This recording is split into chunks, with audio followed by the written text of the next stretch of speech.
Bang Leo, ini sah atau tidak Anda melihat rotasi yang dilakukan oleh Setia Novanto? Dari awal saya bilang tidak sah karena memang ini vakum Golkar ini. Tetapi saya tidak heran ini melihat begini.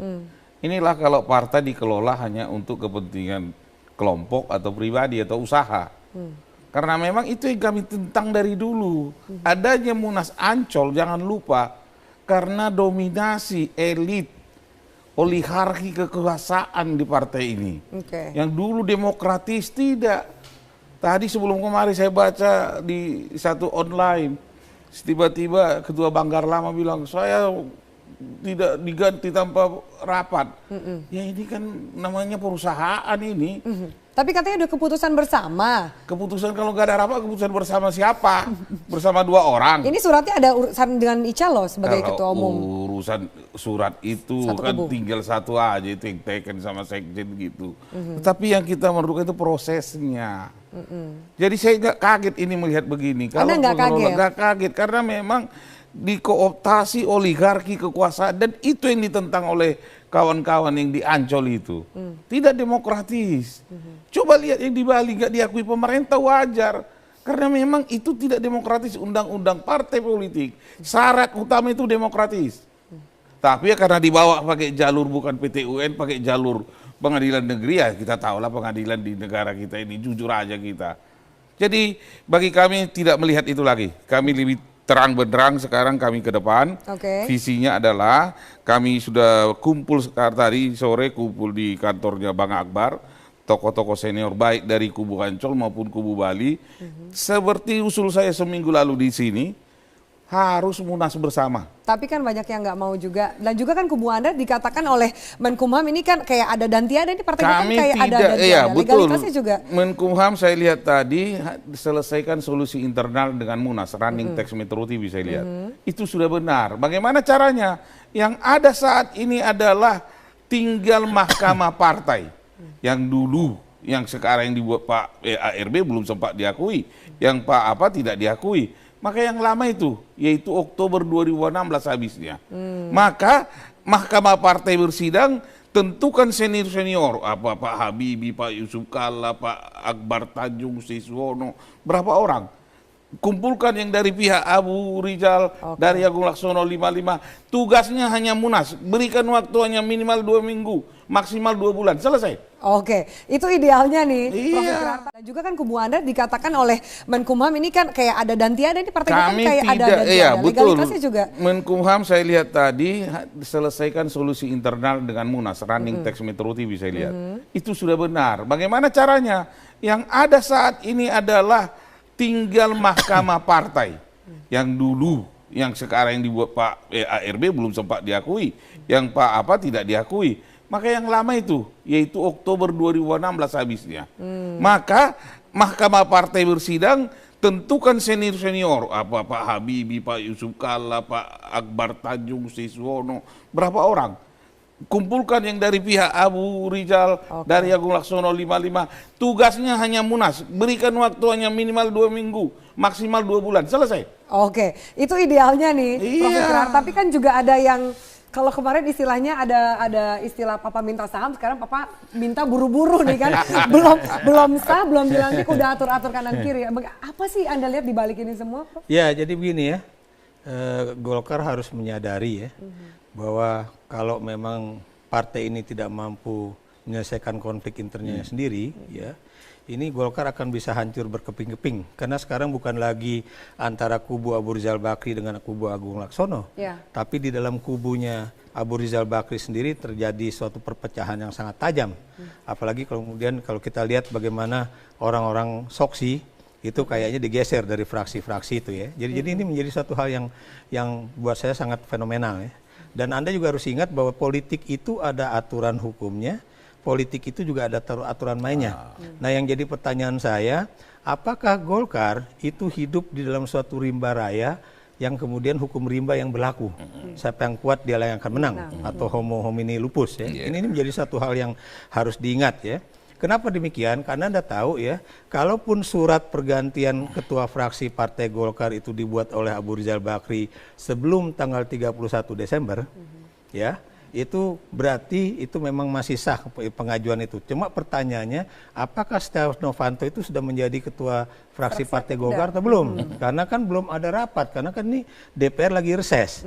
Nah kemudian pertanyaan berikutnya, apakah kalau seseorang belum resmi menjadi ketua fraksi, itu kemudian bisa membuat satu surat yang mengganti orang-orang yang ada di dalam fraksi itu sendiri. Ini menjadi suatu hal yang buat saya sangat penting. Dan lagi-lagi buat saya bukan provokator, tapi saya pengamat politik. Profesor. Yang saya ingin katakan ini, kalau Golkar itu tadi saya katakan tidak mampu menyelesaikan ini Golkar benar-benar bisa finish ini. Masa sih, Prof? Karena kan gini, kita dengar bahwa ini Golkar kalau tidak misalnya segera bersatu lagi akan selesai apa, tapi toh tampaknya concern itu tidak dirasakan oleh para elitnya gitu loh. Pertanyaan saya, apakah elit-elit itu juga memikirkan masa pendukung Partai Golkar dan juga anggota-anggota Partai Golkar, baik di pusat maupun di daerah. Kenapa demikian? Anda tadi, saya sudah berkali-kali mengatakan di televisi ya, kalau sampai Juni 2016 ini Golkar tidak menyatu kembali, lalu siapa yang akan menentukan calon-calon kepala daerah Partai Golkar itu ya, yang berasal dari Partai Golkar untuk Pilkada 2017.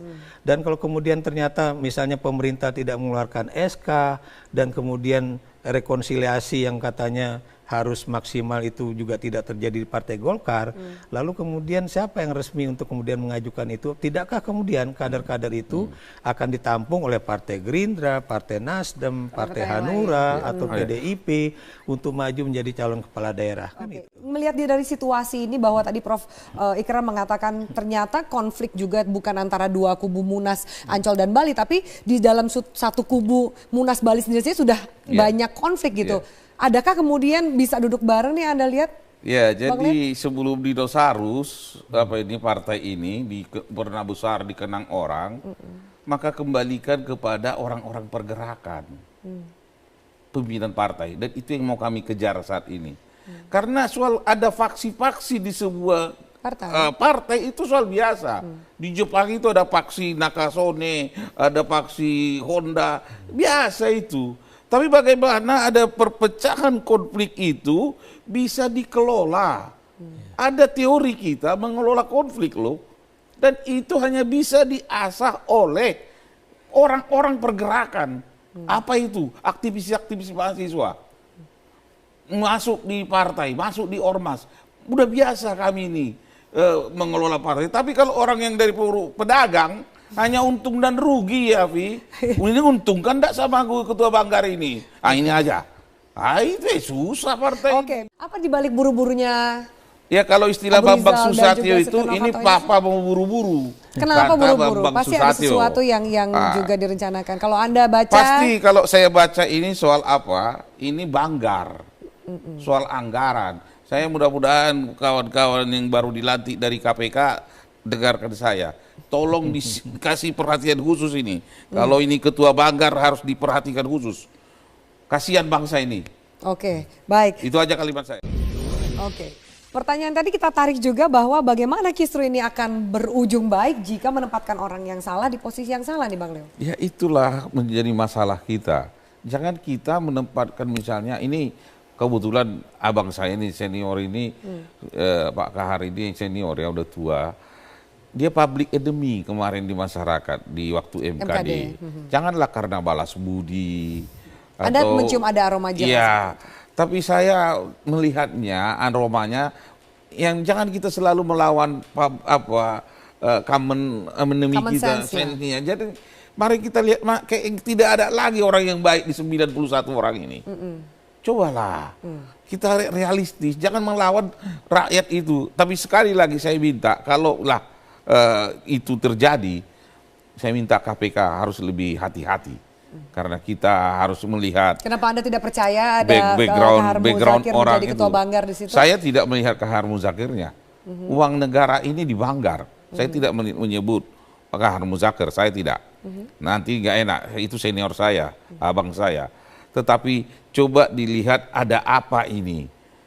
Karena apa? Uang perputaran negara ini diputuskan di Banggar. Jangan lupa itu, Afiadi. Jadi putaran uang itu di situ. Nah, untuk menentukan ini saya rasa KPK harus kalau selama ini kirim 2 alat keker jadi 10 alat lah. Berarti fantastis juga ya. Iya, harus super hati-hati. Harus super hati-hati. Saya kutip sedikit pernyataan dari Pak Supit yang mengatakan bahwa biasanya Abu Rizal Bakri ini hati-hati dalam menempatkan orang di posisi strategis. Tapi kok malah saat ini menempatkan orang yang secara pencitraan ini bermasalah di posisi yang strategis itu.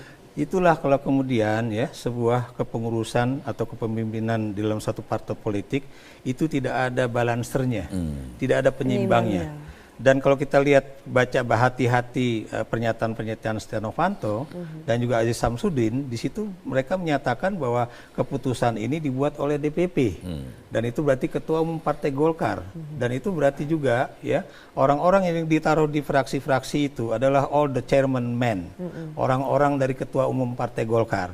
Pertanyaan saya, sadarkah teman-teman di Partai Golkar ini, saya tidak mempermasalahkan kelompoknya Agung Laksono, karena Agung Laksono mengatakan kita mau jadi penonton aja, ya. Tapi orang-orang di dalam kelompoknya ARB ini, sadarkah mereka bahwa ini Golkar ini sedang dibawa ke liang kubur? Ya, kenapa demikian? Kalau kemudian ini benar-benar finish, ya, Anda bisa bayangkan mau kemana Partai Golkar ke depan. Itu yang harus kita lihat ya.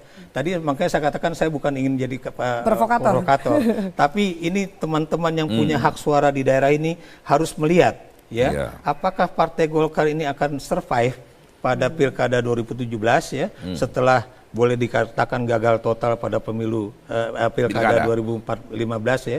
Dan ini Anda tahu rentetan ini akan berpengaruh kepada pemilu serentak 2019. Pertanyaan saya itu tadi, sadarkah teman-teman di Partai Golkar bahwa kalau ketua umumnya itu bisa bertindak sewenang-wenang seperti ini tanpa adanya keseimbangan di dalam suara kepemimpinan itu apakah kemudian tadi Golkar itu akan benar-benar dibawa ke liang kubur ya. Jadi ingatlah bahwa ada strategi jangka panjang untuk masa keberlangsungan masa hidup sebuah partai. Jadi jangan bukan saat ini menyelamatkan diri masing-masing. Ya, ini Anda tahu ya, ini kan yang tadi Anda katakan dalam kita ngobrol ya, bahwa ini kayaknya nih Golkar itu pokoknya kalau satu jatuh mau semuanya jatuh. Kan? Tapi kan pertanyaan saya, apakah begitu sebuah partai yang pernah besar, pernah menjadi raksasa di dalam politik ini, pernah mengalami satu kejayaan politik selama 32 tahun, itu akan habis setelah 17 tahun reformasi atau sekarang masuk ke 18 tahun reformasi. Itu menjadi satu tanda tanya besar buat saya. Dan inilah buat saya nih adalah hak dari teman-teman anggota Partai Golkar ya, terlebih lagi mereka-mereka yang punya hak suara itu untuk bicara, termasuk generasi-generasi mudanya. Sebab kalau nggak begitu, Anda tahu ya, ini ketua umumnya nih bukan mustahil dia ketika membuat keputusan-keputusan ini tidak didasari oleh pemikiran yang rasional.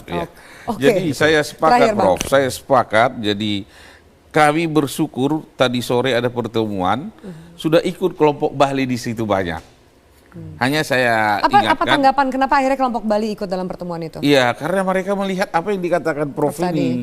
Sudah melihat ini sudah gawat ini. Kalau saya waktu melantarkan ide Munas Bersama minggu lalu itu di forum di sini, daerah itu ribuan SMS, WhatsApp saya. Itu sudah betul.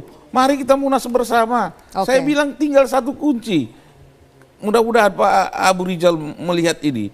Bukalah pintu hatimu, mari kita duduk bersama demi keberhasilan atau kelangsungan hidup partai ini. Kalau tidak hanya tinggal partai ini seperti dinosaurus. Wassalam. Sudah punah gitu. Oke, kita lihat bagaimana setelah juga dialog ini, adakah kemudian komunikasi yang lebih baik untuk masa depan Partai Golkar. Terima kasih banyak Bang Dewan dan juga Prof. Ikam atas waktunya di Prime Time.